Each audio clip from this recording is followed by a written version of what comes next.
গত কয়েক সপ্তাহে টিআরপিতে খুব বেশি বদল দেখা যায়নি, তবে চলতি সপ্তাহের তালিকা হয়েছে অনেক পরিবর্তন।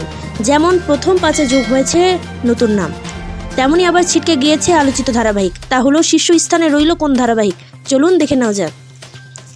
বেশ কিছুদিন ধরে প্রফেসর বিদ্যা ব্যানার্জি ধারাবাহিক নিয়ে আলোচনা চলেছে।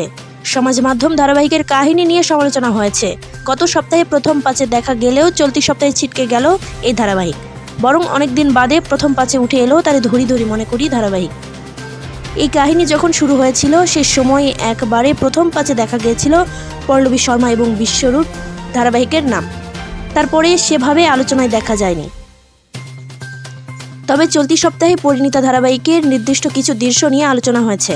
চারিদিকে ছড়িয়ে পড়েছে পারুল এবং রায়ানের মাটি খুঁড়িয়ে তার তলায় থাকা দৃশ্য। গত আলোচনার পরে টিআরপির তালিকায় শীর্ষ দেখা গেল পরিণীতার নাম। 6.2 পেয়ে প্রথম স্থানে রয়েছে তারা।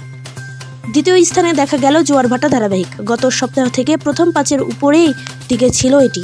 5.8 পেয়েছে দিশা আর উজির কাহিনী। একই নাম্বার পেয়ে দ্বিতীয় স্থানে রয়েছে পরশুরাম আজকের নায়ক ধারাবাহিক।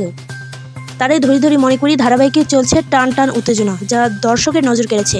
সে প্রভাবে দেখা গেল টিআরপিতে তারা পেয়েছে 5.7, রয়েছে তৃতীয় স্থানে। এত অদলবদল রয়েও ওমর দরদে এবং রাঙামতি 2 ধারাবাহিকের টানা নিজের জায়গা ধরে রেখেছে। 5.5 পেয়ে চতুর্থ স্থানে রয়েছে রাঙামতির কাহিনী। পঞ্চমে রয়েছে ওমর দরদিয়া, তাদের প্রাপ্ত নম্বর 5.3।